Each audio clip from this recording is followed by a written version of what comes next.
One of the biggest brands in Canada are working with VTEX. How that happened? How was this process? You think about Apple. They release a phone every 12 months. If I can't do it within a year, that's a problem. You are giving me a lesson here. Live. They are not anymore in the company. Yeah, this is why you don't have any. While they were doing the presentation, her name, I'm not gonna tell you her name. Or maybe I should tell you her name. Yeah. And they took me and they said, hey, we want you to join the IT team when I was rolling out SAP. And I'm like, what is SAP? Yeah, you know. And it's not even about the technology. Yeah. To me, it's about... First of all, thank you so much for coming to VTEX Day, to Sao Paulo, to Brazil. We are so happy to have you here. Please, let us know a little bit about who are you. I heard so many good things about your background. I have it listed here, but I prefer you sharing with the audience how you became this B2B star professional, and you have a powerful career. So let's just start talking about who you are professionally, in which company do you work, and thank you for coming. Thank you for having me. So first of all, this is my first time in Brazil. So this is like, Nice. this is an experience on its own, something I never even dreamt of. To be quite honest with you, I had a different perspective Yeah. of Brazil, and it's nothing that I ever thought it was. Is better or worse? No, better. The infrastructure, Yes. like the architecture around where we are, I was very surprised. So look, my background is all in retail, but it started when I was like 6, 7 years old. My parents owned a supermarket in Canada. And so I spent a lot of time, customer experience. My father taught me how to take care of customers. This was when technology wasn't around. And then when I was 19, I left and I joined a company called Home Depot. Oh my God. So I went from That is small company. That yeah, nobody knows. I went from food to home improvement Wow. and spent 32 years at Home Depot. 32 years. So I've only had 2 jobs. One with my father Yes. and one with Home Depot.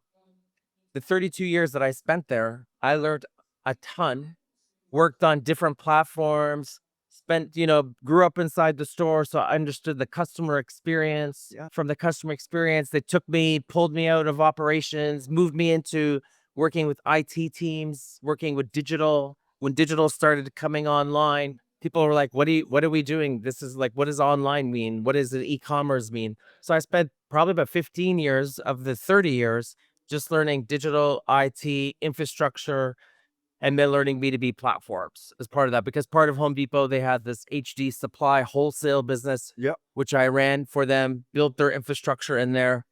And then about a year ago, RONA came knocking on the door. And so RONA is a Canadian company, home improvement retailer as well.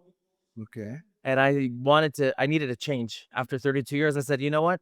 32 years. 32 years. I said, it's time I want to do one more round before I go off into the sunset for me. So that's who I am. I spent a lot of time in retail and experiences, online, digital, wholesale, distribution, building out all these different verticals and channels that we work with every single day. It is a hell of experience when you are able to move through so many roles in a company. Sometimes people start to complain, oh, they moved me here, they changed my position, they changed my scope. But what they are not understanding is, as a professional, you are having an experience and an overview of how you operate retail, how you operate a company that no one will teach you. Not an MBA, not any degree will have it. And this is why I have I don't know, marketing team will kill me, but for me, MBA is mediocre business average, you know. Sorry for that. Yeah, no, it's okay. I believe in the professionals that are built in the retail and really understand how to operate, not theoretically, but in reality. And of course, this is what you're doing. Yes. I didn't get an MBA. I didn't leave. I left. I went to the school of the street, learned with my family, and then moved to a big company it wasn't about where I went or what school I went to. It was all about creating experiences for customer. whether it was digital or whether it wasn't digital, or whether it was in a store or not in a store, or whether it was on a job site or not on a job site. It doesn't matter. It was all about building relationships with these guys. And no matter where they put me, because I didn't know IT, and they took me and they said, hey, we want you to join the IT team when I was rolling out SAP. And I'm like, what is SAP? And they said, that's part of the IT. We'll teach you. I said, I don't know anything about technology. Like I didn't know anything. So they said, no, don't worry. We will spend time. And so we worked with that platform, or if it was Oracle or any one of these. Like I didn't grow up in that field at all. And by the way, I didn't wake up dreaming that I was going to become, fluent Yeah. in platforms and B2B and experiences. And I just thought I was going to be in retail.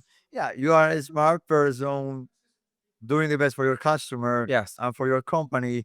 At the end, technology is an enabler that's right. for that. This is the good part. Sometimes some decision maker and some like managers believe that technology will be there to deliver a business outcome. And it's not like that. You create the strategy, you create the business outcome. And by the way, you hire or buy some technology to help you on that. Technology is not the one that is going to save your business. I'm telling you, even though I am a supplier of technology, but we are not there Yeah. to tell you or to save your company. No, it's going to be the strategy, it's going to be how you generate value, how you make differentiation, and then how you use technology to enable that. Yes. Let me start with a question.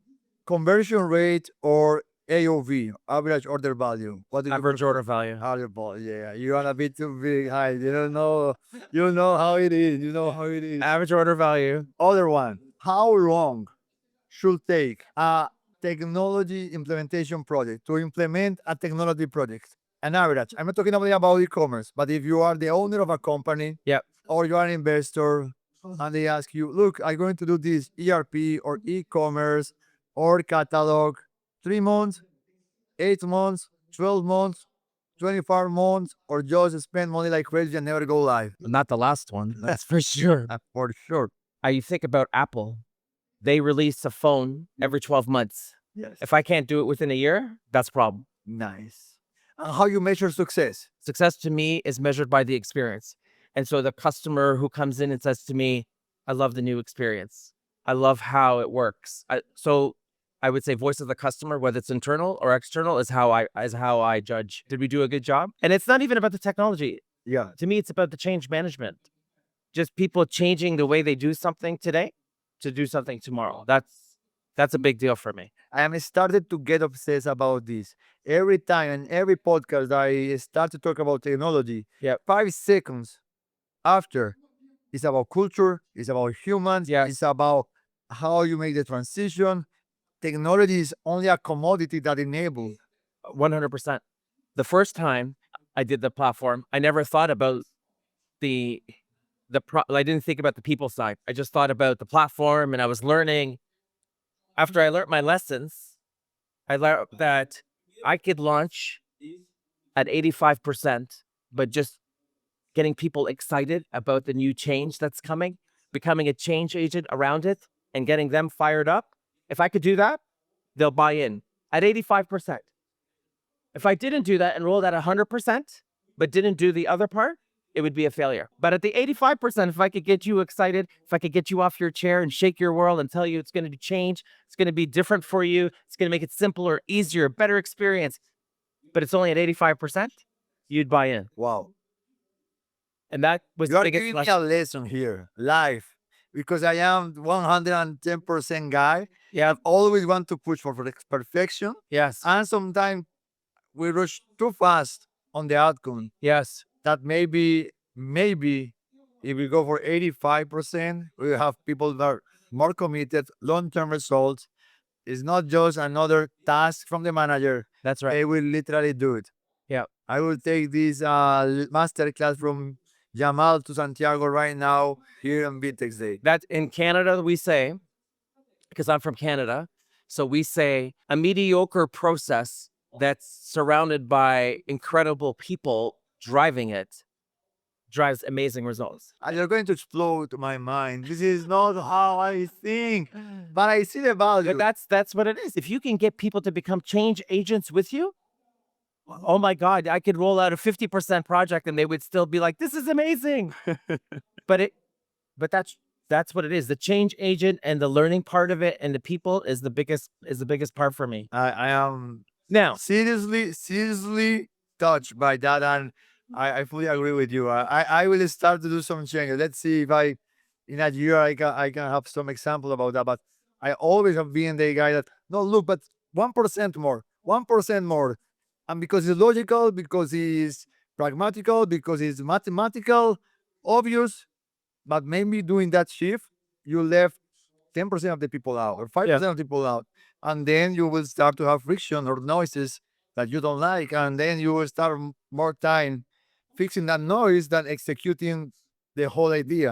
yeah. Now, I think you don't see it yet, but people around you admire you a lot because I did some research about you, your career. A lot of young talent from Canada, United States, Latin America can see and will see in you these professionals successful that make it. You know, all the young talent that are in the university or are trying to go to university, they will dream to have a life as you did it, my friend. Yeah. So I would love to create this space for you to give them some advice. The young talent that are seeing that are pursuing, what advice will you give them to them? That's a great question. I would tell you one of the biggest things, and I speak at a lot of universities and a lot of schools, and I always tell everybody, don't be afraid to try it. It's okay to fail. Like we're going to make mistakes. No one has ever launched or done something that's been 100% perfect and it's like end-to-end experience perfect. I always tell everybody, if you have an idea, you can wake up at 3 o'clock in the morning, sweating. You woke up from a dream. You have an amazing idea. Don't be afraid to bring your idea forward. I'm not the smartest guy in the room.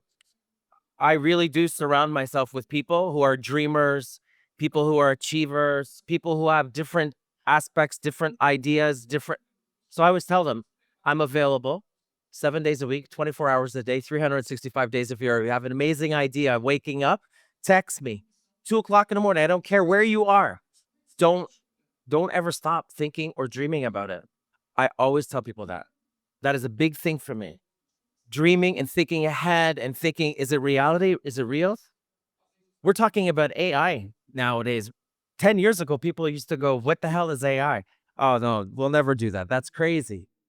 Now look where we are. So I always tell everybody, dreaming is becoming a reality. And so when I sit down with universities and students from colleges, the biggest thing I tell them is, don't ever think you can't achieve. Always think ahead and make sure that you keep on dreaming. That's a big thing for me. Try it. It's not no one. So you fail. Big deal. Big deal. That's If you keep fail on to trying again and again and again until you get it right. Because I didn't do it perfectly. I failed once, twice. People got promoted before me, and I used to say, why? What happened? How come not me? And I just kept on focusing on what's ahead of me more than anything else. That's the best advice I can give people. And by the way, too, it's also good to have the right connections, hanging with the right people, the right atmosphere, the right areas, the right vibe that you're looking for. Once you find that, stick with it. Everybody has a different vibe. This is a nice vibe here today. I can feel it where I'm walking around and people are really engaged in the booth. Yeah. People are asking questions. People are really standing there listening. And it's not just, oh, I came, I walked. No, people are engaged. So there's a vibe. If you can feel that vibe, that's the way I would go. Find the vibe. Find the vibe. I think that will be the name of this episode. Find the vibe. Find the vibe. Yep.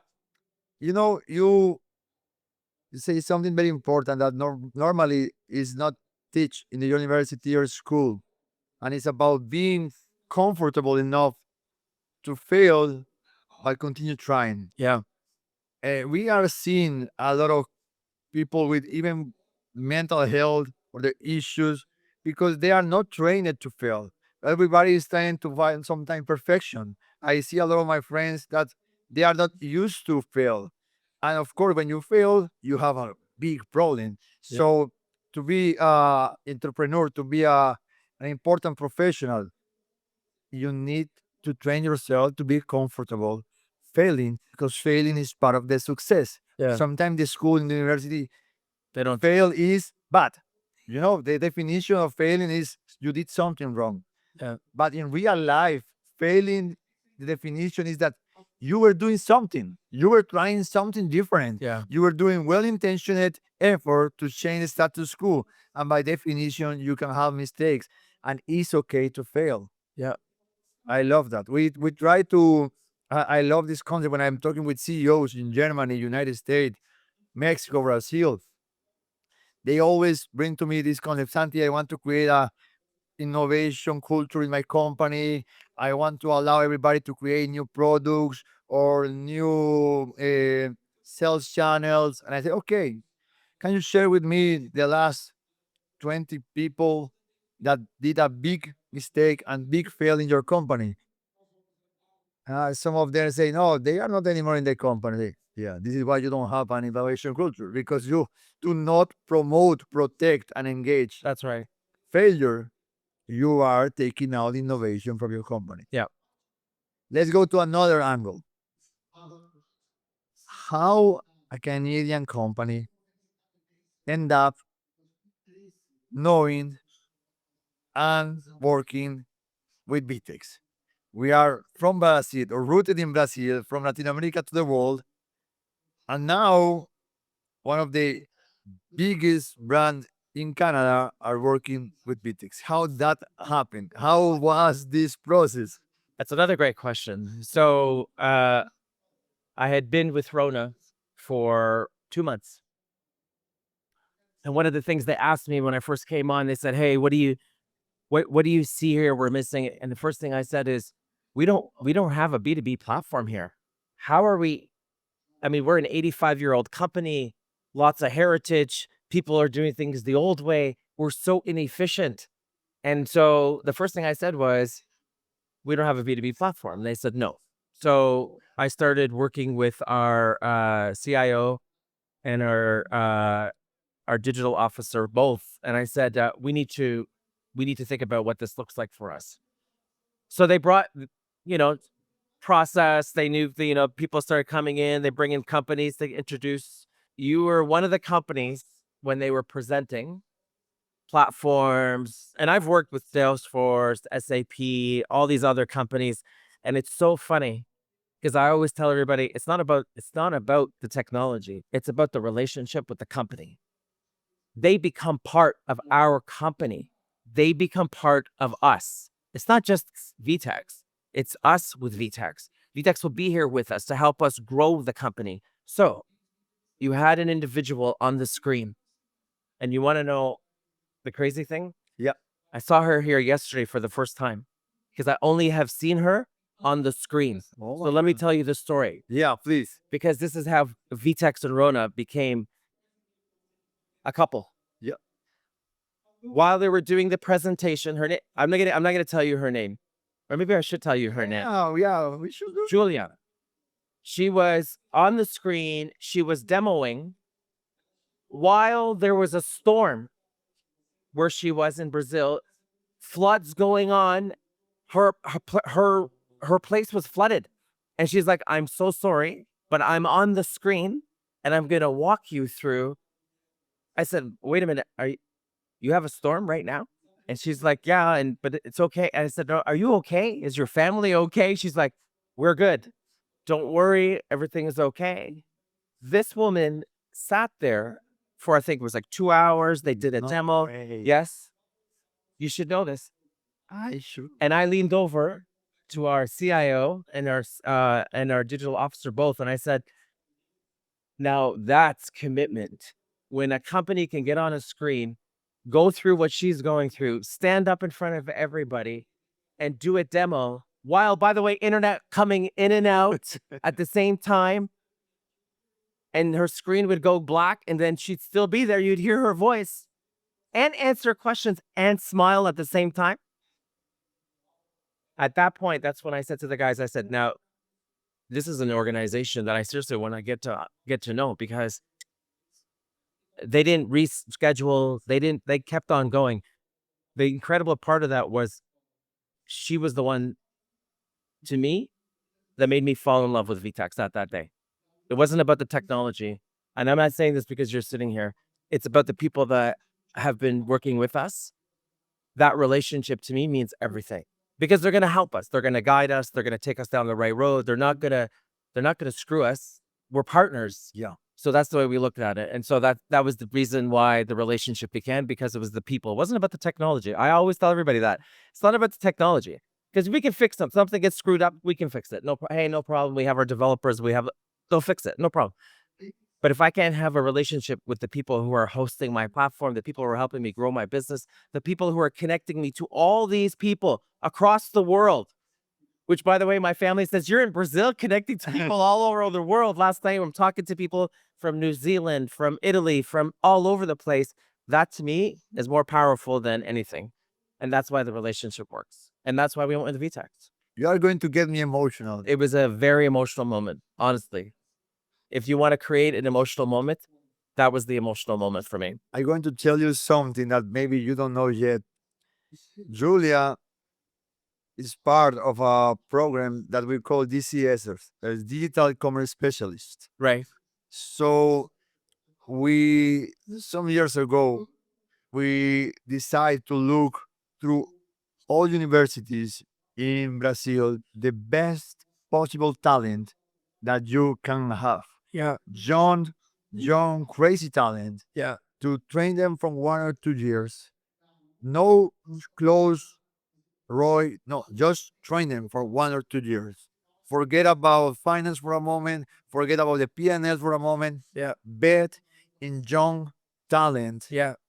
So, what if they go to another company? Maybe they will hire VTEX. We don't know. Let's bet. And Julia is one of the leader of the DCS program, and now we have people from Rio de Janeiro working with Canadian, United States, and it is working. And at the end, you say something important. It is never about technology. Technology will be, and it is, a commodity that you will fix it, you will catch up, you will enable, but you do the match with with that with an individual, with a company, with a team. Yeah. That made things happen. Very emotional moment for me because I didn't know that.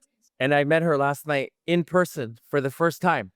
And when I saw her, I'm like, I know you. Where do I know you? She goes, I'm Julia on the screen. I went, oh my God, you're the one that was through the storm. You were and I told her last night, I said, you did an incredible job selling your organizations, and the culture that she was on the screen. Yeah. I could see in her yesterday. And if that's the type of culture that you guys drive with your people, that's the type of culture or vibe, now they call it, is the vibe that we want to be around, because that makes all the difference in the world, to be connected to the right individuals and the right company and the right organization, whether culture and people. Technology will fix it. It's an enabler. It'll be always new stuff. It'll always update. It'll always this. It'll always that.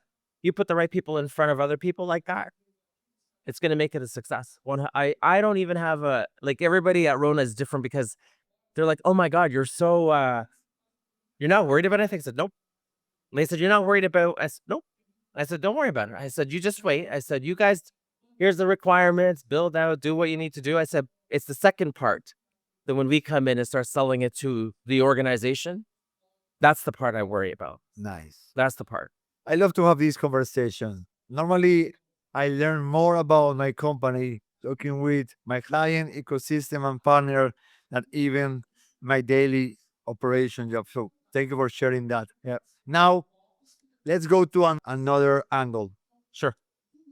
Innovation. How do you see B2B? How do you see AI agents? How do you see that commerce will be in the future, next 2, 3, 4 years? How this will evolve?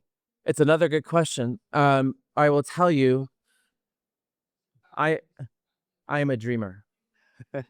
I am a dreamer. So to me, the next 10 years, the evolution of retail or wholesale, it's always going to evolve. By the way, brick and mortar is always going to be there. People say brick and Yeah. mortar is going to go away, and You, it's not going away. you have big and Yeah, mortar. brick and mortar is going to be there. We need it. By the way, the online experience, the digital experience is what gets people to the store.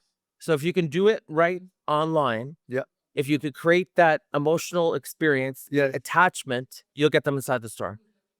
I do believe, though, at least this is me dreaming, 5-10 years from now,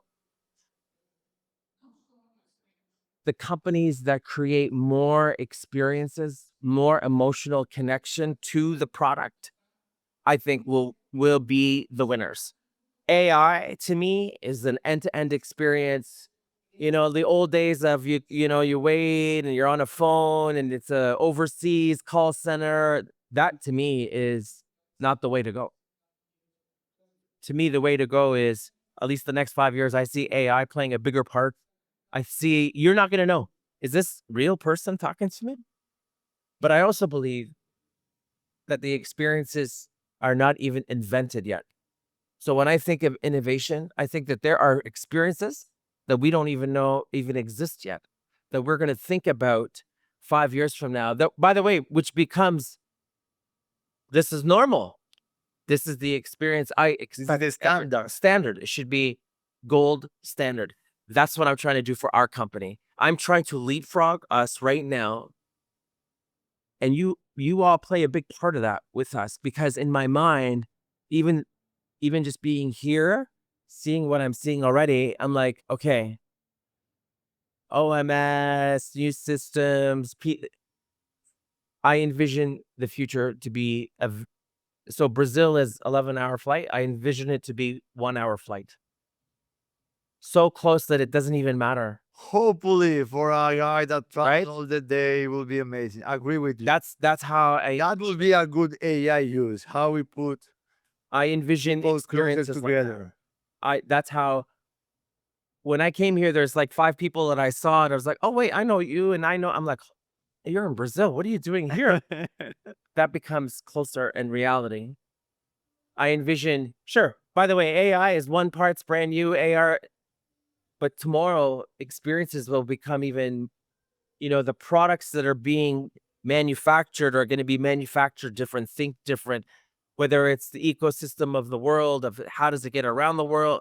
When I came here on Friday, and I just walked around, I'm like, oh my God, they have McDonald's here. They have, like, so you see the brands, the world brands around you. I just think it is going to be a different experience with AI. I think there's a new generation of people growing that are going to have different experiences that you and I grew up with. My experience growing up was is my dad yelling at me, make it work harder, sweat, do the, Do not complain. yes, you got food on the table, you got this, you don't complain. I look at my, not my kids, I have grandkids. Yeah. So I look at my grandkids right now, and I'm watching them with technology, how it's making their life easier, how fast they're moving. They're doing things that I never did until I was like 18. Wow. So that's how I envision innovation of product, but more innovation of experiences with people. It's a whole different generation that's growing up. We were born to talk to people. Yes. They were born like this. To chat. Yeah, to chat. Love it. So I don't know. We'll see. But I think experiences will become more interconnected. And the people who will win are the ones that can create those experiences and emotion. If I can play with your emotions, That will be everything. I can pull you in slowly and slowly, more and more, to my world. That's how I look at it. I will jump in that future. I love it. I think that will be the key. Will be technology to engage and connect humans, and humans are connected through emotions. Yeah. It's not technology just for the sake of technology. So there are companies that are starting to do this where, when you watch a movie, Yes. and it's about a really emotional, and they can suck you in. I think the future also is companies that don't traditionally do certain things will start to do certain different things within their own ecosystem. VTEX today is a technology enablement. Maybe you guys in the future are not. Maybe you become more virtual. Maybe you become more, maybe you become like I think of Amazon. Amazon. I didn't wake up and think Amazon was going to do movies. Yes, Amazon movies. It's Amazon music. It's like, what? we are here doing Right. a podcast, a Right. VTEX Live channel that we are creating. So I think of our company 5 years from now, different experiences for different customers, different segments, different realities. That's the way I look at it. Jamal, we will not have enough time, even if we have 2 days to record. I have a blast. I enjoy a lot our conversation. I think all our audience will be asking for a second episode for sure. A lot of things to talk. Always here. Love your insight, your stories, your personal background. Thank you for sharing. We are proud and please enjoy Brazil. This is your house. Anything that you need, you have thousands of VTEX out there just for you. Thank you so much. I appreciate it. Thank you for having us. Thank you for Okay. having me today.